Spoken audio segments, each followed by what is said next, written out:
E isso muito me alegra, porque depois de uma longa caminhada de mais de 50 anos, a gente vê o tempo encurtando, não de vida, viu, gente? Mas o tempo encurtando como profissional. Vai chegar o tempo que eu vou ter que pegar o crochê, assistir novelinha, ver os programas da Globo, assistir algum filme, escutar uma boa música, que por enquanto eu não estou tendo nesse tempo, viu? Mas eu quero agradecer inicialmente o convite feito pela Fácia Unesp de Franca, da professora Sheila, professora Hilda, e quero agradecer também a professora Patrícia, que é professora dessa casa, que tanto carinho me buscou hoje lá em Ribeirão Preto. E viemos conversando sobre a vida acadêmica, as dificuldades que a gente enfrenta para chegar a uma construção de uma docência satisfatória, uma docência que realmente valoriza todo o investimento que a gente faz no caso de ser professora no Brasil.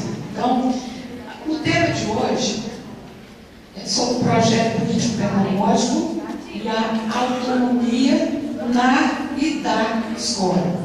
Então, eu me envolvi nesse na e da escola sem saber que conquistaria essa autonomia. É da escola e na escola. Mas aí, de tanto quebrar a cabeça, eu falei assim, não, vou quebrar a cabeça com isso não. Eu não vou juntar o na com da, que vai dar em nada, né? O na com da vai dar em nada. Mas, então, eu pensei assim, o na e o da é um conjunto que precisa de construir a autonomia da escola. A autonomia não é decretada, a autonomia é construída. E para ser construída, nós precisamos de alguns instrumentos de construção. E dentre esses instrumentos, nós encontramos o projeto político-pedagógico da escola. Então, foi com esse impasse que eu tentei estruturar a minha fala de hoje. Não vai ser uma fala longa, vai ser uma fala rápida.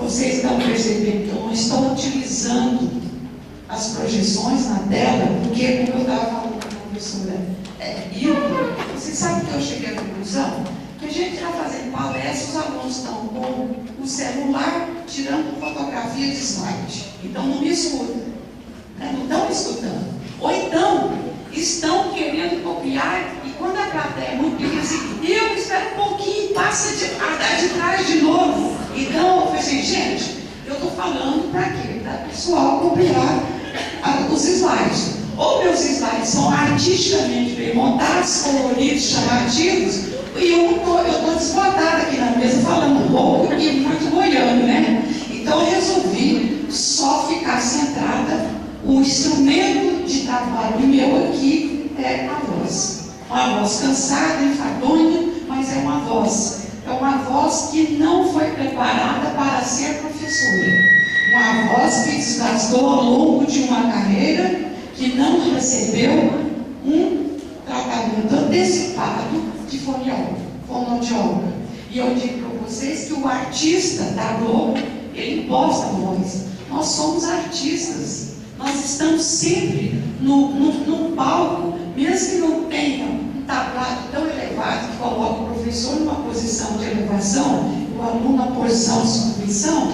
Evidentemente que nós estamos aqui falando de uma certa forma, de um patamar mais elevado, mas eu quero dizer com vocês que eu estou aqui embaixo conversando com vocês, pisando no mesmo terreno que vocês estão pisando. Então, a voz do professor precisa ter trabalhado.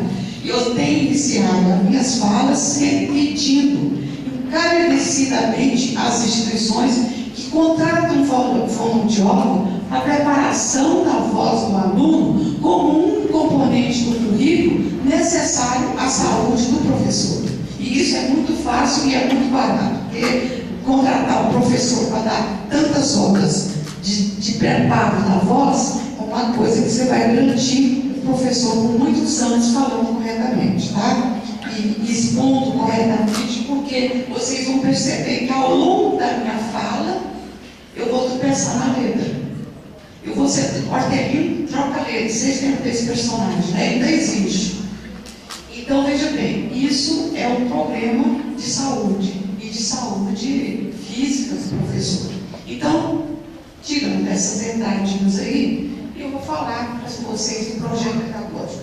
O projeto pedagógico foi instituído por lei 9394/96, conhecida por LDB. Artigo 11, 12 e 13 da legislação fala que toda escola, todo estabelecimento de ensino deve ter um projeto pedagógico. E chama a atenção que esse projeto tem que ser construído coletivamente, de forma participativa. E traz ainda algumas incumbências do professor com relação a esse processo de construção do projeto. Mas a legislação coloca também que a autonomia é também instituída por lei. Artigo 15 da LDB diz que a autonomia é administrativa, pedagógica e financeira. Eu vou falar um pouco mais adiante, porque eu acrescentei a essas dimensões da autonomia que a lei coloca, do tripé da autonomia, eu acrescentei uma questão jurídica de vida, de direito e de dever do professor. Então, mais na frente eu falo isso. Mas quando a gente começa a discutir esse conceito de projeto pedagógico e autonomia na e da escola, a primeira reflexão que nós temos que fazer é com relação às finalidades da educação brasileira.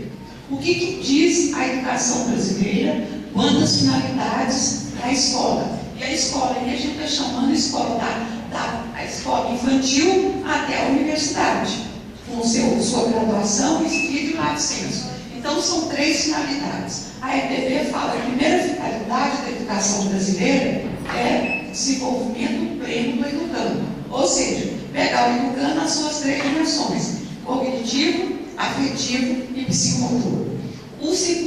A segunda finalidade, eles colocam a palavra preparo para o exercício da cidadania, mas eu acho que é muito mais um despertar para o conceito de cidadania que a gente deve dar como finalidade da educação. E terceiro ponto que a LDB coloca é a questão da qualificação profissional. Se o curso é de licenciatura, nós estamos qualificando os profissionais para o exercício da profissão. Se o curso é de medicina, nós estamos qualificando esse profissional para o exercício da medicina, e assim por diante. Então, qualificação profissional. Mas quando nós trabalhamos com crianças da escola básica, nós estamos também trabalhando com a qualificação profissional, porque ele vive dentro de uma instituição onde todos trabalham. E ele, como estudante, ele é um trabalhador. Ele não é um trabalhador que carrega peso indevidamente fora da idade do ser trabalhador. Mas ele trabalha, então ele é um estudante, ele trabalha. Estudar é trabalho. Agora, precisamos de ver qual é o conceito de trabalho que perpassa essa formação desse aluno, seja da escola básica ou da educação superior. Então, veja bem, são as 3 finalidades. Essas 3 finalidades, elas estão localizadas, situadas em 2 princípios: o princípio da liberdade e o princípio da solidariedade. E aí vem a origem da questão da autonomia da escola e na escola. A autonomia da escola e na escola já vem procurando assentar no conceito de liberdade. Mas quando a gente fala nas intencionalidades da educação brasileira, nós temos também, quando pensamos em projeto pedagógico de escola e autonomia, nós temos que pensar qual é a finalidade ou a função social da escola. E função social da escola, nós estamos chamando de escola, aqui a escola que pega a criança na educação infantil, na educação fundamental, na educação média e na educação superior. Então, nós estamos pegando o sentido de finalidade em todos os níveis da educação. Então, a finalidade da escola, qual que é? A finalidade da escola, a sua função social é ensinar. E ensinar bem a todos. Então, significa o quê? Que esse conceito de ensinar bem a todos, como finalidade e função da escola, significa que a escola deve trabalhar com o conceito de inclusão, ensinar a todos, mas incluindo todos. Quando falamos em todos, nós sentimos que, do ponto de vista quantitativo, a escola ela ampliou. A escola básica está construída democraticamente do ponto de vista da quantidade. Mas o que falta à escola, em termos de autonomia e do dever de ensinar a todos, significa ainda que falta a qualidade.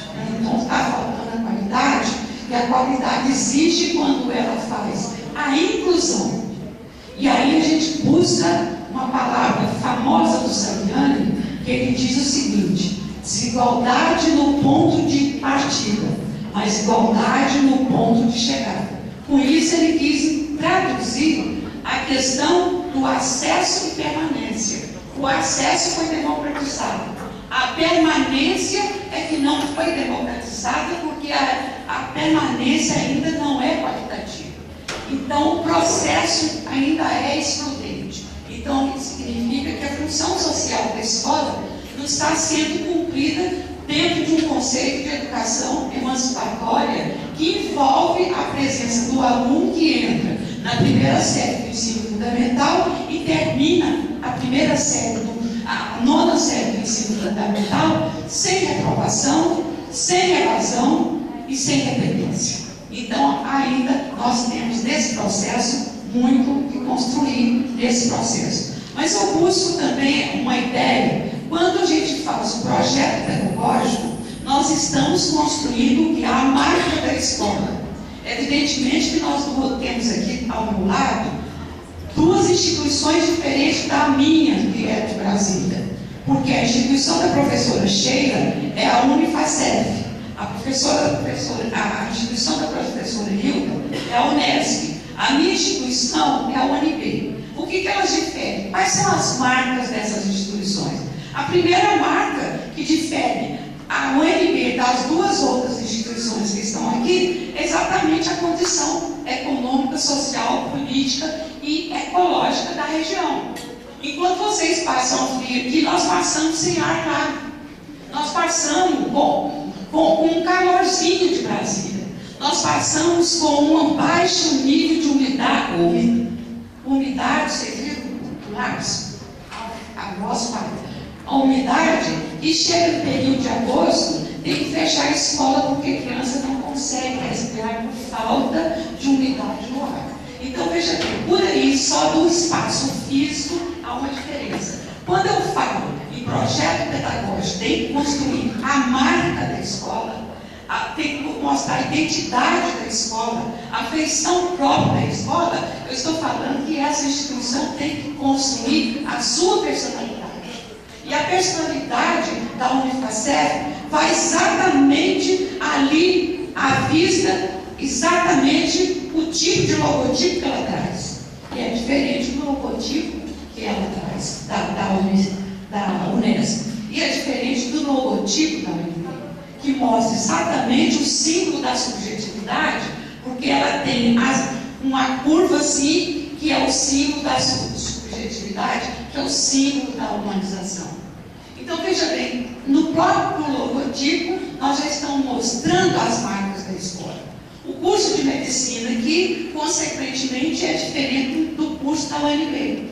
O curso de pedagogia aqui tem um projeto pedagógico diferente da Unesp e diferente da UNB. Então, veja bem, construir projeto político-pedagógico significa construir a carteira de identidade da instituição. E eu trago mais uma questão aqui do professor Saviani. Vocês desculpem, mas eu sou savianete, fui aluna dele, acho que foi um dos melhores professores que eu já tive na minha vida. Tá? Bom, ele afirma o seguinte: a escola tem uma função específica educativa, propriamente pedagógica, ligada às questões do conhecimento. Veja bem como que ele coloca a função social da escola. Ele coloca a função social numa bandeira de conhecimento. E aí que o projeto pedagógico tem que garantir esses conhecimentos que ele chama de saberes sistematizados. História, geografia, matemática, física, química, biologia, educação física, artes, música e outros componentes curriculares que são incluídos dentro do processo de uma escola básica para constituir os conhecimentos sistematizados que toda criança tem direito de ter.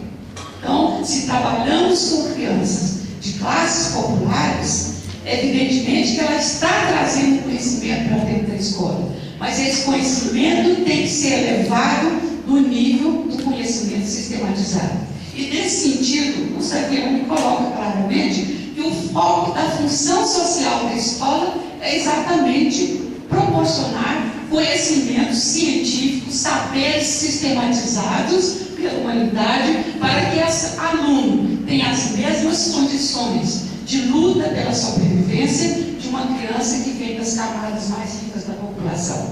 Então, aí nós temos o quê? Um conceito de projeto pedagógico assentado num conceito de educação que emancipa, num conceito de educação que, além de emancipar, provoca a autonomia, não só do professor, mas a autonomia do aluno.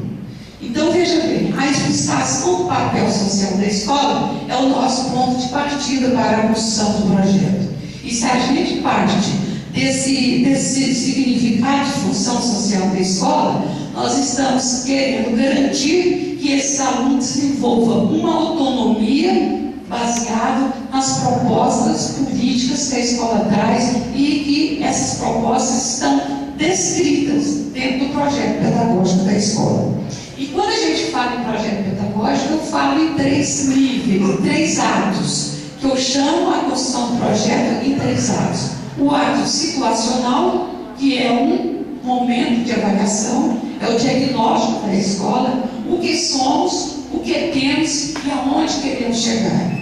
O segundo ato é o ato conceitual, quando a gente assume os conceitos de educação, de ensino, de aprendizagem, de avaliação, o que nós queremos de fundamento teórico para estruturar o nosso projeto. Então, quando a escola assume esse ato conceitual, ela está assumindo decisões pedagógicas. Qual o conhecimento, quais os objetivos, qual metodologia, quais recursos didáticos que eu tenho para montar e colocar esse projeto em execução. E aí eu passo para o terceiro ato, que eu chamo de ato operacional.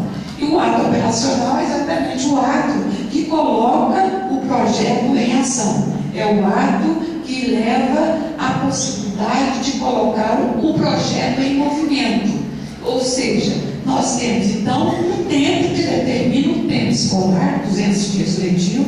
Nós temos um calendário escolar definido pelas secretarias do Estado.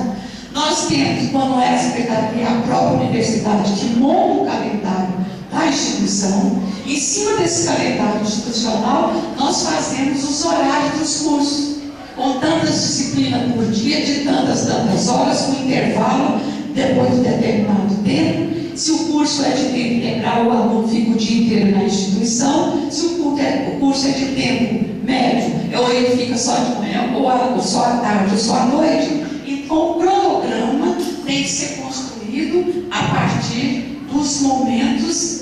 Inclusive, a universidade não pode trabalhar com um cronograma totalmente diferente do cronograma da rede escolar. Por quê? Se os pais têm filho na universidade, têm criança em escola, se não há uma combinação desse nível de cronograma, do tempo da escola, nós estaremos dividindo a família, como ocorreu no Estado brasileiro, que a Secretaria de Educação resolveu. Crianças pequenas têm aula de janeiro até tanto. A partir de tanto, começa as crianças de 7 a 8. Então, desmantelou família, porque enquanto o pai ficava com o menino para as férias com uma criança, a mãe tinha que ficar com os pequenos, porque eles estavam iniciando a aula. Então, a gente chama atenção, mas com a universidade, muitas vezes isso acontece diferente, porque nós vivemos um pouco com greves, principalmente as públicas, não sei se as públicas de São Paulo, mas as federais, comumente a gente está saindo, e nós estamos começando o segundo semestre do ano de 2013. Começou semana passada, segundo semestre de 2013. Então, a gente tem um desencontro por conta desses movimentos reivindicatórios. Então, o operacional define qual metodologia nós vamos utilizar. O operacional define qual o recurso que temos para colocar esse projeto em dia, para colocar esse projeto em movimento. Então, esses três movimentos, ou esses três atos que eu estou chamando, o ato situacional, o ato conceitual e o ato operacional, são três atos separados didaticamente, mas eles são complementares, são interdependentes. Tá? Então, não são atos isolados. Eles mantêm relações de interdependência, refletem propósitos, perspectivas e experiências que a escola precisa de colocar, e todos os atos de planejamento, tanto faz o movimento da concepção e o movimento da execução, eles são permeados por um processo de avaliação. Então, o projeto pedagógico é avaliado constantemente. E como ele é construído? Primeiro ponto, ele é construído com base nas diferenças existentes entre os atores. Nós temos atores professores, nós temos atores técnicos administrativos e nós temos atores docentes. Tá? Então, ele tem que levar em consideração essas diferenças. E hoje nós vivemos num mundo de diversidade e isso tem que ser considerado. Tá? Na observação, na análise, na reflexão e investigação do dia a dia da escola. O que está acontecendo na escola, o que precisa de ser melhorado, por que a disciplina cálculo está reprovando aluno no curso de engenharia? Nós temos que fazer essas perguntas. Por que o aluno do curso de direito está achando que o professor dá aula só lendo o Vademecum? O que está acontecendo? Então, esse dia a dia, gente, tem que ser questionado, porque esse questionamento que fazemos do movimento da execução dos planos de ensino dentro dos diferentes cursos é que levam a direção a tomar providências no sentido de alterar esse modelo conservador de ensinar ainda dentro das nossas universidades. E eu falo isso porque eu dirijo hoje uma assessoria pedagógica do Centro Universitário onde eu trabalho, e ali a gente trabalha constantemente com os professores um processo de formação continuada. Porque o que a gente tem hoje, dentro das universidades e dentro das outras instituições de educação superior, um professor que foi formado para ser médico e, como diz, a ser uma carreira. Ele dorme e amanhece professor no curso de medicina, sem nenhum processo de formação. Então, o que está ocorrendo hoje, com as discussões, com os processos de avaliação, dentro das avaliações de larga escala, como as avaliações institucionais da própria instituição, e a gente tem um processo de avaliação do corpo docente feito pelo corpo docente, e quando você busca as fichas de avaliação por curso, você encontra falhas no processo, no ato de ensinar. E não estou querendo chamar culpa apenas do professor. Nós encontramos também alunos que vão para passear na instituição, que está assistindo aula, mas ele está interligado na internet o tempo todo, conversando com o colega que está lá no fundo. Então a aula passa a ser o quê? Um movimento em que o professor está falando sozinho. E por isso que a gente está vendo nos vários lugares do país esse movimento para metodologias ativas. E as metodologias ativas tiram o centro do poder da docência da pessoa do professor. Eu sempre costumo falar, professor trabalha em casa. Na sala de aula quem trabalha é o aluno. Porque eu já trabalhei em casa preparando a atividade para o aluno executar na sala de aula. Então ele trabalha em grupo, ele pesquisa, ele faz uma série de atividades dentro da sala de aula, com o professor ali tentando ser o mediador das discussões nos grupos, nas atividades individuais, na escrita, na documentação do que está sendo feito. Eu vejo demais para um, aí o som aparece. Acabou. Alô? Tá, não está falando. Acho que eu não aprendi ainda a ser da Globo, né? Bom, escola. Observa, ouve. O ouvir é muito apurado. A gente ouve, por exemplo, quando eu pego o elevador na minha instituição, e aí eles não sabem, eles pensam que eu sou aluno, né? Não olham muito direito para cá, mas se desse um aluno que está fazendo bem atrasado o curso. Então, o meu bloco é o bloco do direito. Aí você escuta os comentários. Você quer ouvir, mas ouvindo. Então, se você viu a aula, mas foi horrível a aula do fulano. Então, eles comentam, avaliam também o tipo da aula. Então, a aula que é de legislação é para ser discutida, é para ser consultada em cima de um caso jurídico que vai ser aí a utilização do estudo de caso, a utilização do júri simulado, do PBL que tem aqui na Faculdade de Medicina de Marília, que tem 2 semanas atrás, a gente foi observar como acontece a formação do médico por uma nova proposta de formação médica, que não é mais o ensino tradicional, transmissivo, mas é um ensino participativo, ativo, em que o aluno estuda porque quer estudar e precisa de estudar. Não fica nas costas do professor que ele tem que estudar o caso. Existiu um grupo tutorial aqui em Ipanema, o grupo tutorial trabalhando 10 alunos na sala com um professor médico. Renata, 43 anos, tem câncer de mama. O problema foi dado. Objetivos da aprendizagem. Ali esses meninos pesquisaram, o que eu assisti, foi o resultado da pesquisa que eles fizeram teoricamente para estudar o caso da Renata, 43 anos, tem câncer de mama. Então ali eles estudaram, apresentaram a fisiologia, mostraram o tratamento, montaram o plano de cuidados, e o plano de cuidados não é só com o paciente. O plano de cuidados é também com a família.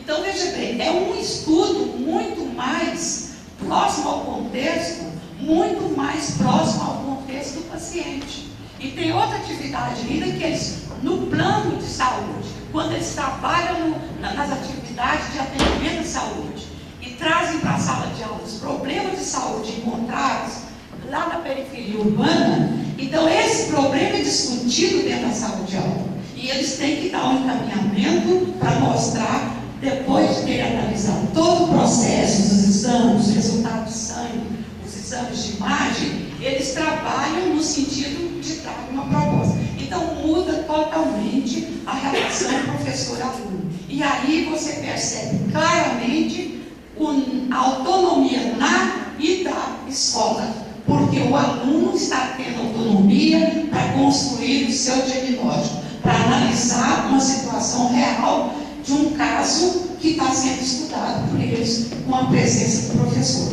Então, veja bem, gente, então é documentar o que não foi documentado, é ouvir o que estão ouvindo, é tomar essa coisa de ouvir. Então, o que a gente faz? Procurar uma intervenção. E a intervenção, no caso, é a intervenção pedagógica. E com isso, nós estamos o quê? Construindo a autonomia do aluno.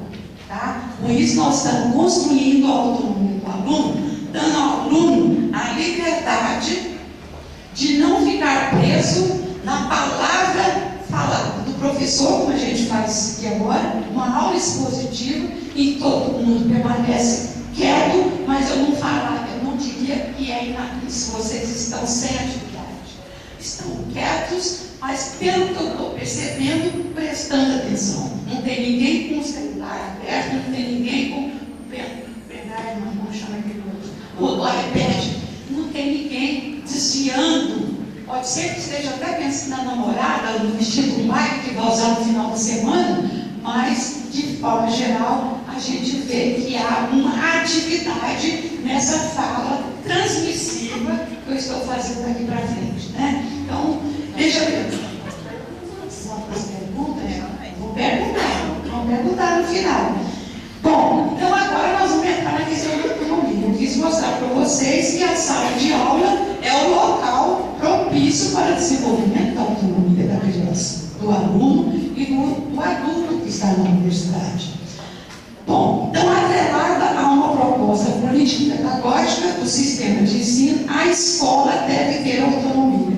Aqui eu coloquei a palavra deve ter autonomia, porque a autonomia, ela foi instituída por lei. Artigo 15 da LDB fala que a escola pública tem que desenvolver autonomia. E ela coloca 3 níveis de autonomia, né? A autonomia de uma escola é uma questão importante para o alinhamento da identidade da escola. Por quê? Nós vamos ver na dimensão administrativa por que a autonomia vai delineando a concepção de autonomia que é o projeto pedagógico dá à escola. Então, a autonomia não exime a administração do sistema de ensino da responsabilidade de fixar as diretrizes e as metas de uma educação. Nós temos para a educação superior e para a educação básica um Ministério da Educação e um Conselho Nacional de Educação. Define as diretrizes nacionais. Tá? Nós encontramos dentro dos estados uma Secretaria Estadual de Educação e um Conselho Estadual de Educação. Nós encontramos nos municípios, nem todos têm uma Secretaria Municipal de Educação e um Conselho Municipal de Educação, que ora está sendo expandido cada vez mais. Então, compete esses órgãos que estão no nível macro ou no nível meso a responsabilidade de definir orientações para o sistema de ensino. E nós, como somos da educação superior, nós temos uma Secretaria de Educação Superior no MEC e uma Secretaria de Regulação da Educação Superior. Como temos também o Conselho Nacional de Educação, onde existe uma Câmara de Ensino Superior que determina, que orienta a legislação sobre a educação superior. Então, veja bem, e aí eu falo, o que é autonomia? Será que toda escola tem autonomia? Dentro da rede pública federal da educação superior, a universidade tem que ter autonomia. Tem autonomia, mas tem uma obrigatoriedade de fazer ensino, pesquisa e extensão. Esse princípio ele é obrigatório para a universidade. Centros universitários, instituições integradas, instituições isoladas e o Instituto Superior de Educação, eles não são obrigados a cumprir esse princípio legal. Alguns centros universitários, eles assumem a responsabilidade entre ensino, pesquisa e extensão, mas não são obrigatórios a adoção desse princípio. Bom, o que é autonomia? Autonomia não é um valor absoluto ou fechado em si mesmo, mas um valor que determina uma relação de interação social. Porque a autonomia não é algo implantado, ela é instituída por lei, artigo 15 da LDB, mas ela tem que ser construída. Só pelo fato de que a LDB fala que a escola, de certa forma, de forma geral, precisa de ter autonomia administrativa, financeira e pedagógica, não significa que toda escola tenha atingido esse nível de autonomia. Tá? Então, a autonomia é construída e conquistada. Então, se ela é instituída, eu tenho que conquistar. Então, vamos ver agora quais são as dimensões da autonomia. A LDB fala em 3. Dimensão administrativa. O que é a dimensão administrativa? A dimensão administrativa refere-se exatamente à organização da estrutura da instituição educativa, que é diferente da organização da estrutura de uma universidade, que difere da estrutura de organização de um centro universitário. A universidade, ela é mais ampla em matéria de conselhos, ela subdivide em departamentos, ela é criada em torno de centros, ela pode ser criada em torno de faculdades ou institutos, como é o caso da UNB. Ela tem institutos e tem faculdades. Dentro dos institutos e das faculdades, nós encontramos ainda os departamentos, que a LDB nova permitiu e dá flexibilidade para que acabem com os departamentos. E, no entanto, nós continuamos com os departamentos. A UNB tem uma faculdade de Direito que destituiu o departamento, criou a faculdade de Direito em torno de linhas de pesquisa. Então, não tem mais professor, eu sou da médica ideia, eu sou de fundamento de educação. Não. Ali, aglutina professores dentro de linhas de pesquisa que flexibiliza muito mais a mobilidade docente. Então, refere ao tipo de organização. Então, nós, dentro desse tipo de organização, a dimensão administrativa, a gente levanta 3 aspectos da gestão democrática. Nós vamos encontrar uma gestão laissez-faire, tanto faz correr para cima como para baixo, é a mesma coisa. Então, é o espontaneismo da gestão. Nós encontramos uma gestão autoritária em que o poder institucional é centralizado na pessoa do superintendente, do diretor-geral ou então da própria reitoria, do próprio reitor. Tem reitor que segura tudo em mãos e não solta nada, tudo depende dele. Então, ele não gera autonomia para os conselhos, departamentos e institutos, como centraliza o poder. E tem um modelo de gestão democrática, quando a gente tem toda a democratização dentro da instituição. E um dos pontos que a LDB coloca de democratização é a eleição de diretores. Né? Eleição de diretores é um instrumento de democracia e de crescimento da autonomia da escola. Mas não só a eleição de diretor. Nós temos a associação de pais e mestres, que são instâncias colegiadas. Nós temos o conselho escolar, que foi construído recentemente pela Secretaria Estadual de Educação. Nós temos resgatando a representação estudantil, que dentro da universidade tem a característica de centro acadêmico, diretório acadêmico, de cada curso, que é a forma de colocar o aluno para desenvolver a autonomia e a liderança. Nós tivemos esse movimento de fechamento durante 20 anos, no período de golpe militar, o fechamento dos diretórios acadêmicos e da própria representação estudantil na escola básica. Por quê? Porque representação estudantil significava perigo de desenvolver autonomia e perigo de desenvolver lideranças. Mas por quê? Nós estamos vendo o resultado disso hoje. O fechamento da possibilidade da voz do aluno dentro da escola, da perda da autonomia e do desenvolvimento de liderança. As nossas lideranças políticas, quais são? É o filho do fulano, é o neto do ciclano. São lideranças construídas pela vertente da hereditariedade política. Então, veja bem, a autonomia administrativa é quando a própria escola e a própria universidade, elas se constituem num tipo de organização participativa e colegiada, trabalhando com os conselhos. E haja conselho, né? E haja conselho. Também o exército de conselho integra toda a burocracia do processo da universidade. Então, veja bem, gente, essa autonomia, então, se constrói na intervenção com o diálogo.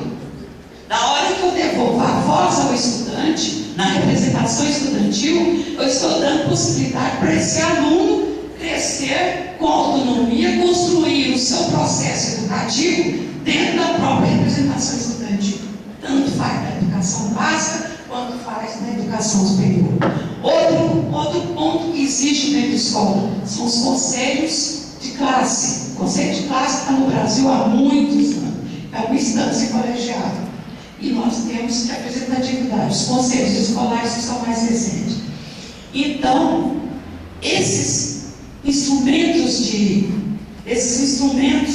de intervenção coletiva e de participação é que propicia a criação, a construção da autonomia na escola e da escola e possibilita a internalização dessa autonomia, porque essa autonomia tem que ser internalizada. Bom, vamos a uma segunda dimensão da autonomia. A dimensão administrativa é meio. Então, a dimensão administrativa existe em função da pedagógica, que é a atividade fim. A atividade fim da escola é garantir o acesso aos saberes sistematizados. A universidade tem que garantir a esses seus alunos a produção do conhecimento sistematizado. Então, deixa eu ver, o que está diretamente ligado à dimensão pedagógica? Todo o desenvolvimento do projeto pedagógico, a concepção do projeto pedagógico, na sua dimensão didático-pedagógica, objetivos, finalidades, organização curricular, princípios que regem essa organização curricular. E as diretrizes curriculares de qualquer curso de graduação falam em 5 princípios. Para a universidade e sociedade, ensino, pesquisa e extensão. Interdisciplinaridade para promover o diálogo entre os diferentes conhecimentos na montagem da matriz curricular. Temos ainda a flexibilidade que permite, por meio das atividades complementares, que o aluno construa o próprio processo formativo. Quando ele assiste aulas numa outra instituição, quando ele vem participar de um evento como esse. Então, todas essas atividades são depois convalidadas pela coordenação de curso e seu colegiado, ou núcleo docente estruturante, e essas atividades de monitoria, de pesquisa, de iniciação científica, tem uma série de outras atividades artísticas, culturais, que têm a ligação com o curso. Eu tive aluno, quando eu dava aula de didática na graduação, eu tive aluno da medicina fazendo didática 2 vezes comigo. 60 horas de didática 1, 60 horas de didática 2. Se eu perguntava, por acaso ele chamava Einstein, por que você faz didática aqui na Faculdade de Educação? Ele falou assim, muito simples, professora, porque o médico tem uma linguagem hermética. E aqui na Faculdade de Educação, eu estou aprendendo a lidar pedagogicamente com o meu paciente. E que eu vejo meu paciente como um aluno que está ali recebendo uma informação, uma orientação de tratamento. E isso, gente, não aprende na medicina. Não tem uma didática médica para trabalhar com o paciente. Então, ele fez 2 vezes a didática no sentido. O que ele fez? Convalidou 120 horas feitas na Faculdade de Educação para a formação dele como médico. Então, foi convalidado dela. E isso é permitido hoje pela legislação e chama atividades complementares. E isso flexibiliza o currículo. Isso possibilita a criação de espaços de optativos para que o aluno possa optar por um leque de opção de projetos. Então, cabe à escola o quê? Explicar objetivos, selecionar, organizar conteúdos, escolher metodologias, trabalhar as questões da avaliação e levantar as possibilidades da escola do ponto de vista da organização da infraestrutura. Laboratórios, de informática, laboratórios diversificados e, inclusive, a grande importância da existência da biblioteca. E hoje, praticamente, o que a gente percebe nas instituições é todo um processo de tecnologias avançadas que o aluno tem direito ao desenvolvimento. Dimensão financeira. A dimensão financeira, a escola pública é financiada pelo governo estadual, municipal ou mesmo federal.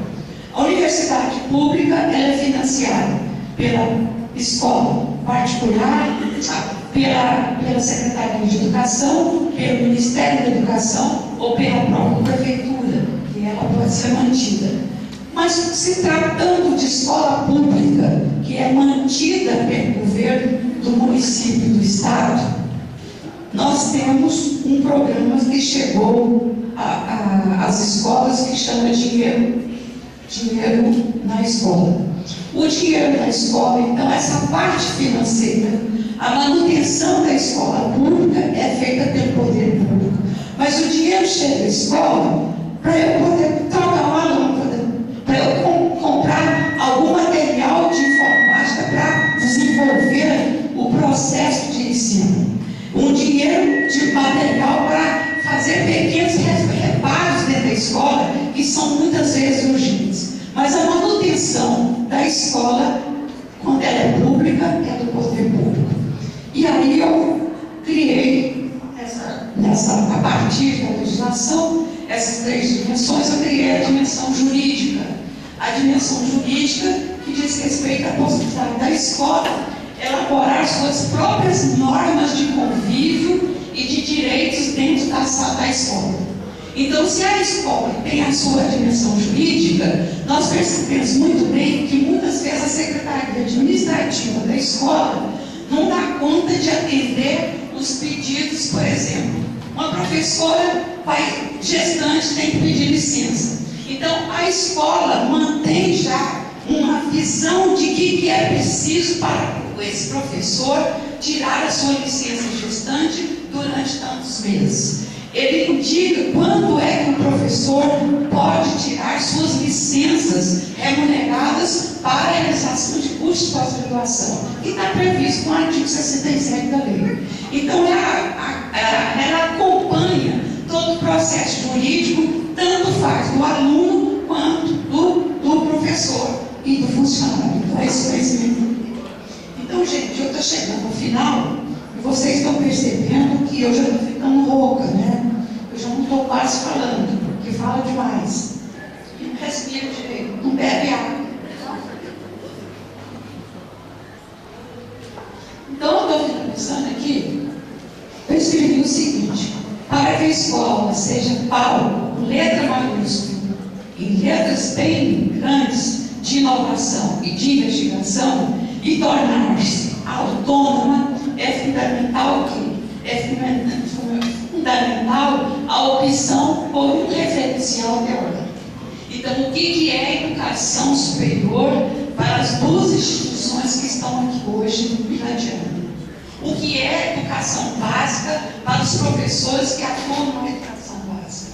O que é uma educação infantil? Então, eu tenho que assumir um conceito, e esse conceito de educação superior ou básica, ele vem sendo apresentado no projeto pedagógico institucional. Cada instituição tem um projeto institucional. E esse projeto institucional tem que assumir a política de educação superior da instituição. E aí eu defino qual é a minha missão, quais são as finalidades da instituição e qual é o referencial teórico que embala essa formação de profissionais em nível superior. Então, quando eu tenho esse referencial teórico, é um referencial teórico que permite a construção da identidade da instituição, as crenças que ela tem, os valores que ela desenvolve, né? Então, isso tentando verificar também como ela trabalha a diversidade em todos os seus sentidos, como ela trabalha a singularidade, cada instituição tem a sua singularidade.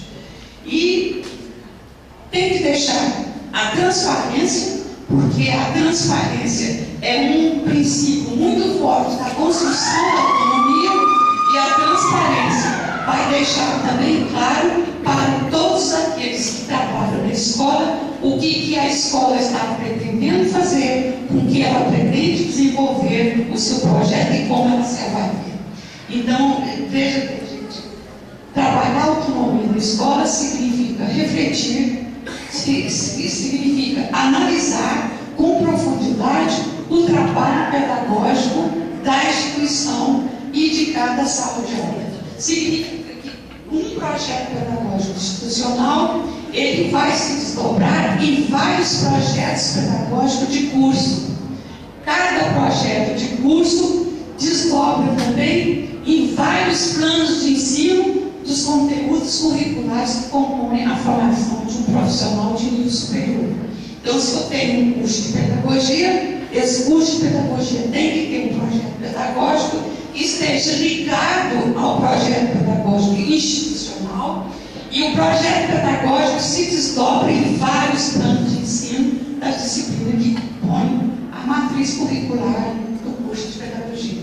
Então, veja bem que tem que ir para a construção dessa autonomia e da escola, eu tenho que estabelecer relações, eu tenho que promover o diálogo, porque sem diálogo a escola não escuta e a escola não responde. Então é preciso que haja o diálogo para fortalecer a autonomia da escola principalmente assentado em dois princípios: do princípio da liberdade e do princípio da solidariedade. Então, sabe como eu encerro a minha fala? Muito obrigada.